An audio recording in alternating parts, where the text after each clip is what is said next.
Hello and welcome to NBA DFS here at DFS Coach Talk. Today is Sunday, November the 14th. I am Joe Sarvati, affectionately known as Coach, and I am here to discuss the evening Sunday NBA main slate for this Sunday. The 6-game slate will be the main slate on all three of the main sites, Fanduel, Draftkings, and Yahoo. So we appreciate the fact that you're taking time to listen in here to Coach Talk. If you're watching on YouTube, please hit the thumbs up, the subscribe button, and leave us a little comment. Also hit that little bell in the upper corner so you know when all of our podcasts post. We have podcasts posting every day in front of the paywall on YouTube and all of our audio podcast sites as well. We're doing 7-day-a-week NBA, 3 really good NFL pods, and also a weekly PGA. So we'd love to have you join us, dfscoachtalk.com. All right, we're diving in. No time to waste today. Everybody's got to be able to catch all their NFL action, and our guys, Andrew, Joe, and Josh, are all getting ready for a huge day of the NFL. But we also know that NBA, we've had great success on Sundays. A lot of loose money gets in there from the NFL slates. And so let's take advantage of that and really hammer it today. There is one game during the afternoon, Spurs-Lakers. We're not going to touch on that. Too much going on. We've got a big golf finish for us. Our guys are doing real well there.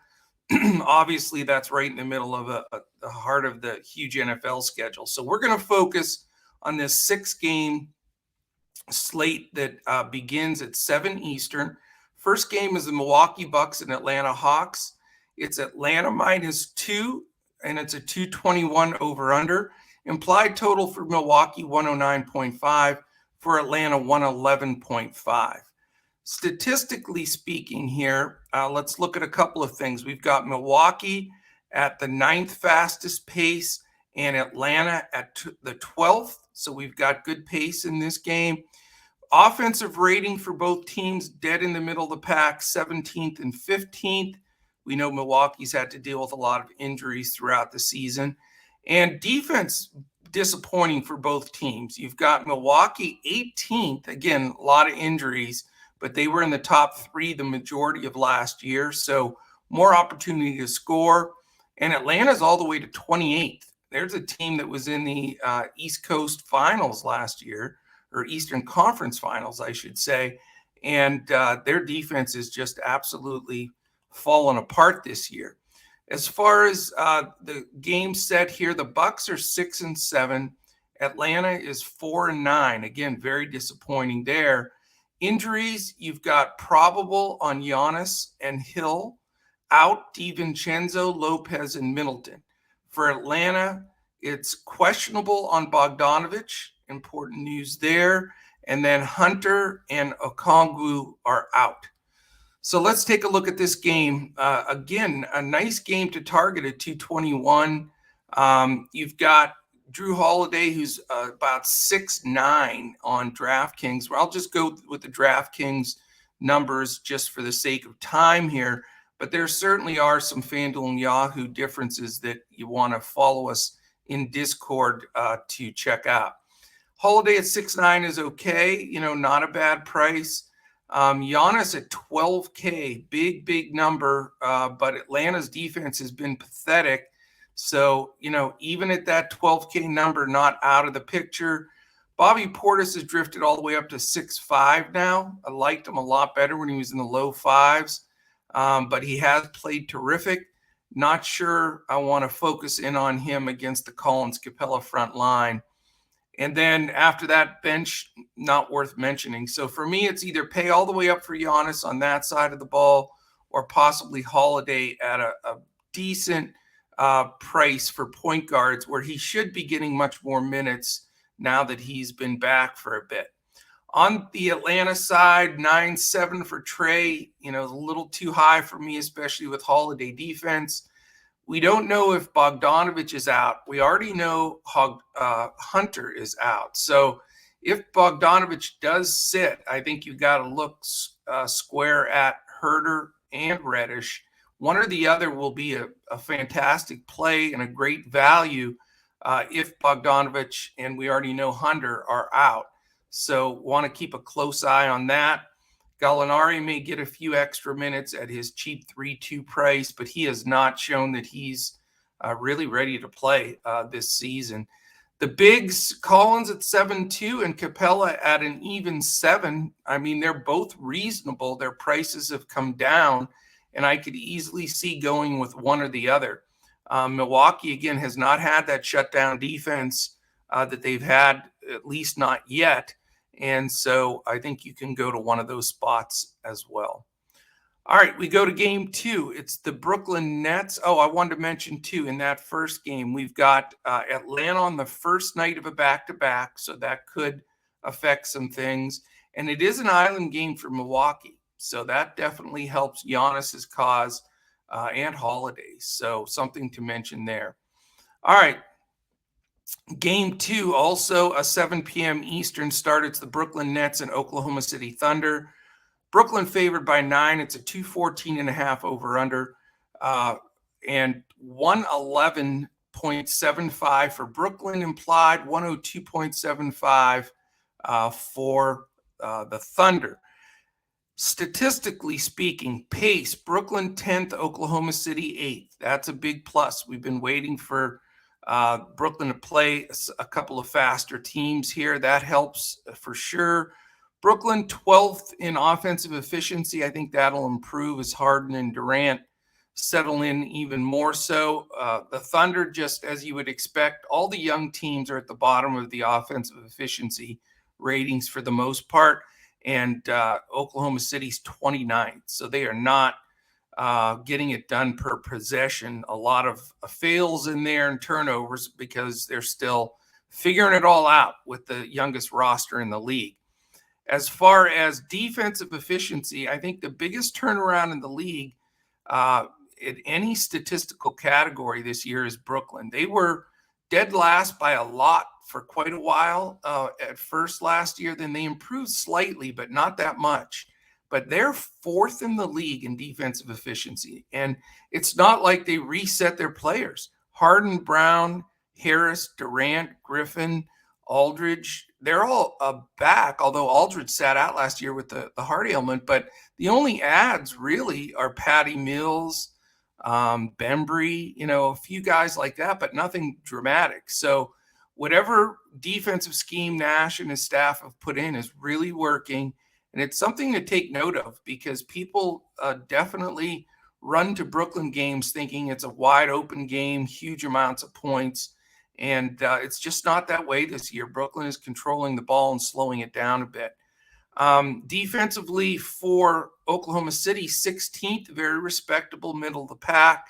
So although this is a good game, I don't think it's a target game on a 6-game slate.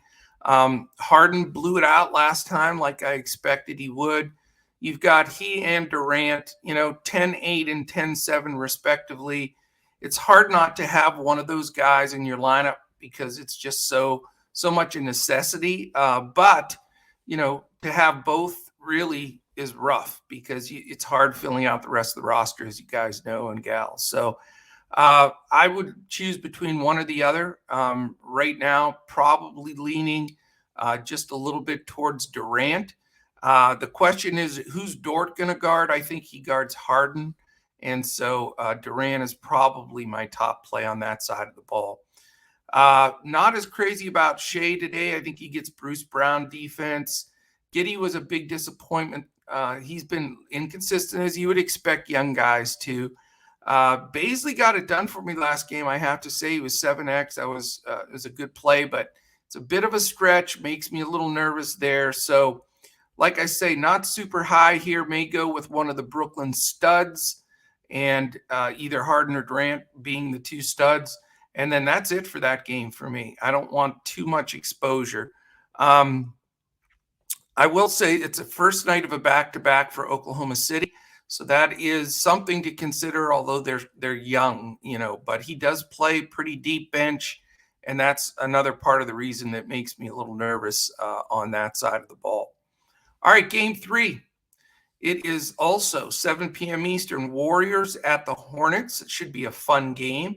You've got Dell Curry calling the game for the Hornets and Steph coming in town in his home stomping ground area there and playing against the Hornets. So that should be a fun one. Golden State's favored by 5. It's a 227 over under. Implied total for the Warriors, a nice 116.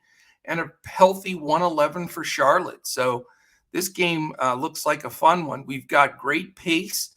Golden State 6th, Charlotte 3rd. You know what? Let me look at also before we hit all of those stats, let's look at the injuries, because there's 2 things I want to do here.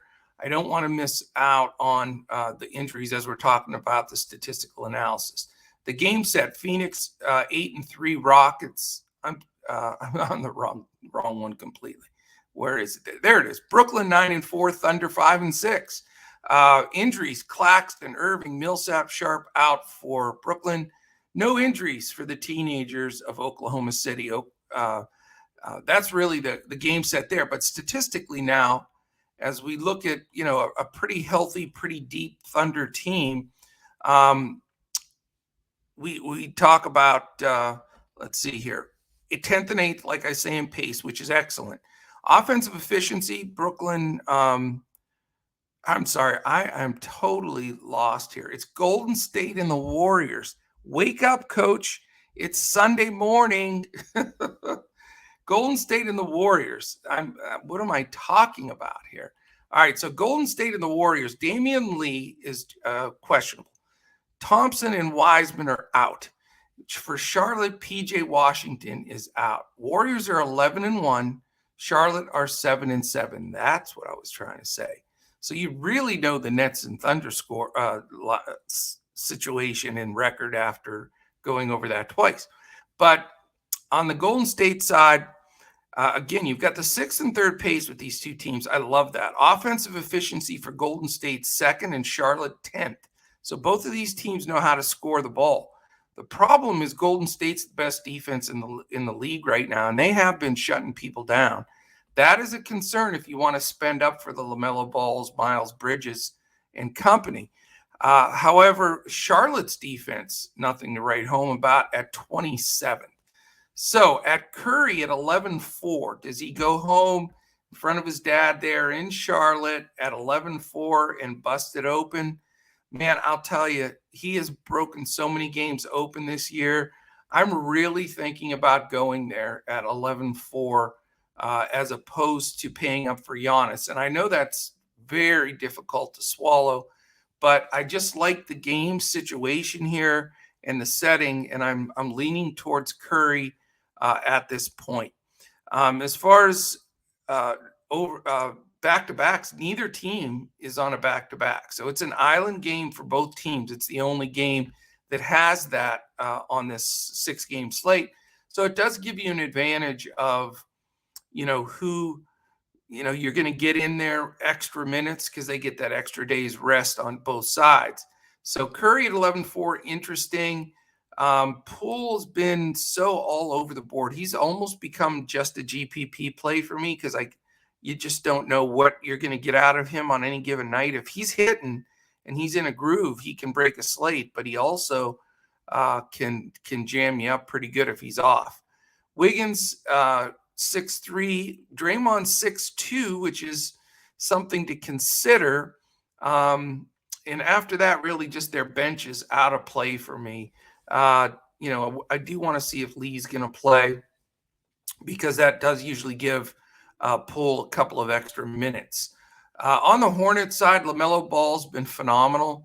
I think that this could be a great spot for him again. 10-1 is a big number. I mean, now that he's over 10, it's tough, but he can be fantastic. Not sure I can afford to go there, but very, very tempting. Rozier at 6'2" is pretty cheap. He's starting to get a bigger role. I think he's in play. I wanted to see him get, three games or so under his belt, and he's, trending in that direction. Hayward at 7-2, not bad in the mid pricing, but, I do respect the Warriors defense. Miles Bridges has been an absolute maniac. We watched that last game, Charlotte's last game, and he was incredible down the stretch, shot blocks and dunks and everything. And he's 7'8", and he has played like an 8'5" player or even more. I know it's Draymond Green defense and Golden State has great D, but at that mid-level price, I'm very interested today in Miles Bridges. He's under 8K. That's what I was looking for. And he has a great chance to make my lineup. All right, let's keep these games straight for crying out loud. The next game, also 7 o'clock. We've got Phoenix and Houston, both teams on the first night of a back-to-back. So let's just get that right out of the way because that is a little bit of an effect, especially on Phoenix. Monty Williams really tries to do a good job of limiting minutes when they have back-to-backs. Houston, not as much, with being such a poor team and having such youngsters. Phoenix is favored by 8.5, so you do have a slight blowout risk here for sure. 221.5 is the over-under. 115 implied for Phoenix, big number, 106.5 for the Houston Rockets. To give a game set on this game, you've got Phoenix at 8-3. Somehow they've gotten to 8-3. Without Ayton playing, I think they actually have played better. Rockets 1-11, so that stings a bit. Ayton is listed right now as doubtful, so I don't think he's going to play. Nader, questionable, and Saric is out. We know John Wall's out for Houston, probably until they trade him. As far as statistically goes here, we've got 2 of the top 5 pace teams in the NBA. Phoenix is 5th. Houston is 2nd. That brings me a lot of interest. And of course, Phoenix being a veteran team, they're 5th in offensive efficiency. So they're taking advantage of those possessions. Whereas Houston, just like the trend with all the young teams that have not figured it out yet, they're 27th in offensive efficiency. Defensive efficiency, Phoenix is 10th, so they've rebounded. They were the first week of the season not off to a good start on the defensive scheme, but they are now. They are all the way up to 10th. Houston 21st, which is bad, but not as bad as some expected. So it does make this game very playable, though. There's a lot of good things to like about it, good matchups to like. Paul at 8-7, Booker at 9. Both in play without question. If you want to go cheaper, you can go to a Mikal Bridges at 5. Probably not going to go there. Then you've got the great JaVale McGee, Frank Kaminsky fun, where JaVale's 4-2, Frank's 5-2. Both in play, both can do a good job. So there's going to be, you can take a chance either direction there. There's good and bad to be said about both. So after that, not crazy about their bench. Houston, Porter, Green, they're going to get a ton of shots up. We know that. At 6 and 5K, not a bad idea to run something back on the Houston side, maybe with one of those guards. Jayshawn Tate at 5'2", again, great value. He's going to get good minutes, something to look at. Really, the key guy is upper mid-level pricing is Christian Wood at 8'6". He's below 9K, so it makes him playable. I'm not running to him, but I think that, he's probably the strongest and most consistent play on the Houston side. Not really looking at Tice or Şengün or any of the bench there. So maybe one of the cheaper Houston guards to run back with one of the strong Phoenix players. And then if we really want to get frosty about this game, maybe Christian Wood as well. All right, 2 games remaining. We have an 8 p.m. Eastern game. It's the Portland Trail Blazers at the Denver Nuggets. Low number here. Denver's favored by 6.5. It's only a 208 over-under, which is interesting. Implied for Portland, 100.75. For Denver, 107.25. We do have both teams on the first night of a back-to-back. So that is definitely a concern for both teams because Both of these coaches have shown that they're not going to overplay their guys' minutes on back-to-backs. Now, if this game stays close, you're probably going to get close to full minutes. But if there's any opportunity to sit guys, I think you're going to see that here. To give you the game set on this one, we've got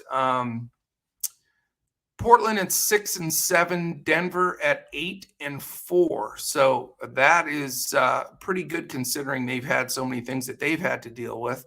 The big news, of course, that makes this, a chalk guy here is Lillard is out. So CJ McCollum may be the highest owned player on the slate.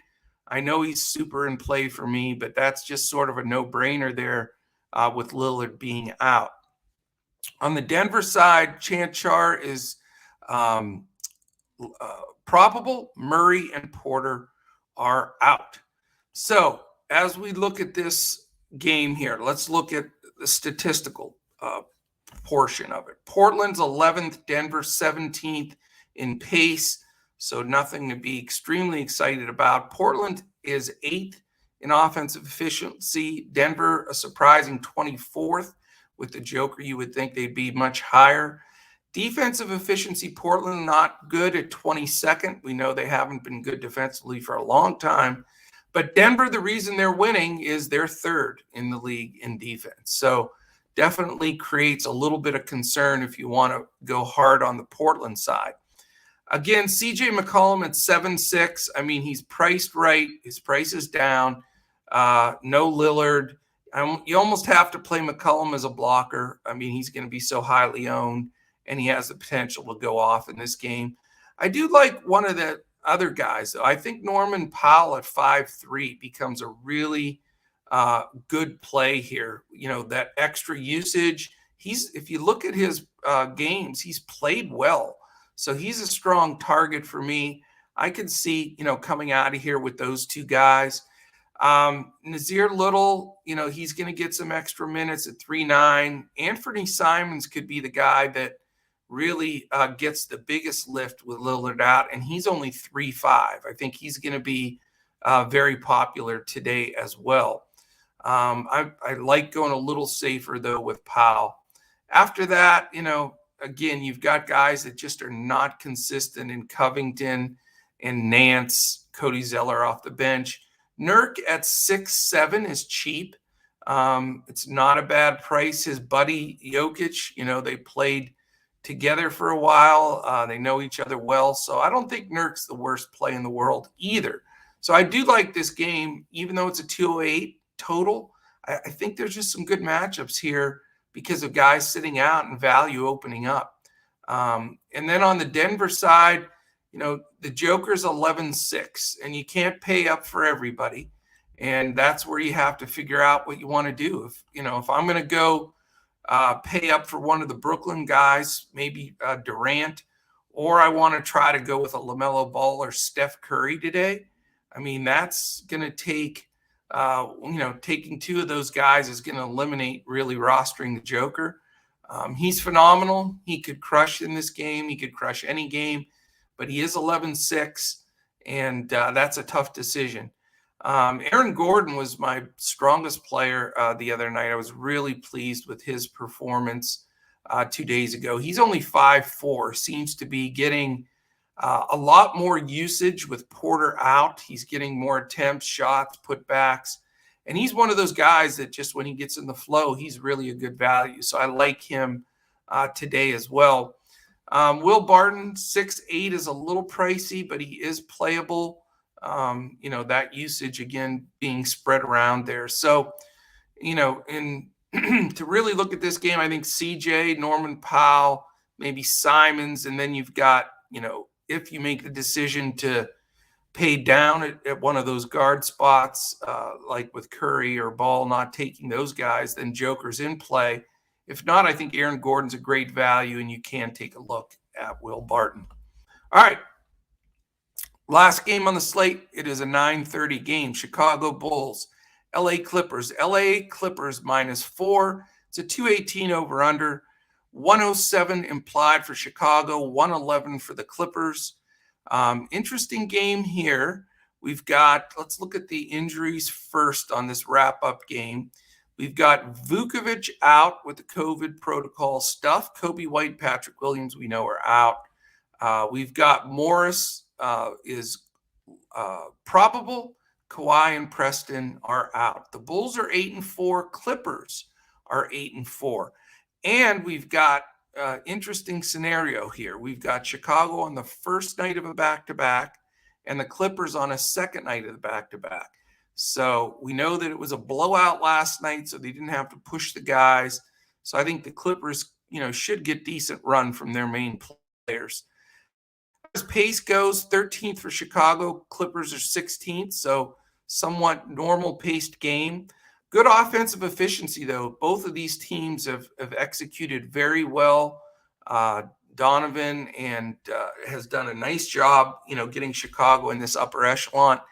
And the Clippers also. They're 6th and 9th in offensive efficiency, respectively. Problem is defense is solid.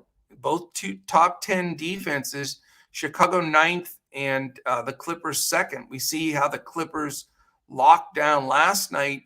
Can they do it again in back-to-back nights is the question. That's the issue. So you look at Lonzo Ball at 6'6", not a bad price. LaVine at 8'2" and DeRozan at 8'4". Both are very interesting because no Vuk. And you've got like Javonte Green, Bradley, Caruso, Desunmu. Those guys are going to get minutes. But really, I think most of that usage is going to really go to LaVine and DeRozan. So I like the thoughts of having one of those two studs at the mid-price in this late game. I think that could pay off. But again, the Clippers are stingy on defense, so you have to be a little careful. From the Clippers side, you have Reggie. That's always seems to be a question to possibly roster because he stays at that low mid-level price at 6'3". Bledsoe can be good and bad at 4'9", a little riskier. I don't think I'm going to go up to Paul George at the 10-5 number in this game. Too many good pay-ups that we've already talked about. So as good as he is, and the fact that he didn't have to extend himself last night, he is a dangerous, very viable play, but I'm not going to go there. Other than that, not crazy about the bench here. A lot of shared minutes between Batum, Zubac, Mann, Kennard, even Hartenstein, Justice Winslow getting minutes now. So, it's probably going to be a bull stud possibility of a value guy from the Clippers, but that is about it. So that is it, my friends. 7 games total today, but 6 on the main slate. That's what we focused on this podcast. Hopefully that gives you a chance to listen in, build those lineups from tonight. Like I say, I know people are distracted with NFL today, but there's a lot of fishies swimming by in the NBA pool there that are fallovers from NFL. So those Sunday night NBA slates can be pretty juicy. So jump in there. You got 6 decent games, got some really good pay up potential. There's already value that's opened up. If you want to join us and get the full inside skinny, we give a coach's clipboard, which is unique to the DFS industry. It's 5 highlighted starting 5, we call them, to build your core around. And then we give you several other players to fill in to build the rest of your roster around. On FanDuel and Yahoo, we give full hybrid, or cash, cash lineups, and then hybrid, which we consider single entry GPPs. We give that lineup out, and we also give a multi GPP contests lineup. So we'll give you the both in both FanDuel and Yahoo. If you want to join us, it's dfscoachtalk.com. If you're listening again on YouTube here on the way out, please hit that thumbs up, the subscribe button, and give us a little comment. Also hit the alert because you don't want to miss when our podcast posts. If you're listening to us on any of our audio sites, check that out right away because you have a chance to win a free week membership at Coach Talk. If you give us 5 stars, make a comment, We'll have a drawing at the end of each month. We're already halfway through this month somehow. And that person will win that week pass at Coach Talk. And remember, when you sign up at Coach Talk, you get everything that we've got. All of our 4 main sports that we cover. Right now, it's football, basketball, and golf. And then when baseball rolls back around, we go in depth with those. We feel that we really, with that focus of not covering all the crazy periphery sports out there, that we're going to give you the best of the best with what we've got. So really appreciate you listening in and giving us this time on a Sunday. Hope you have a wonderful finish to your weekend, and hope you absolutely smash in both football and basketball and golf. So look forward to seeing you tomorrow. We've got a terrific 11-game NBA slate on Monday.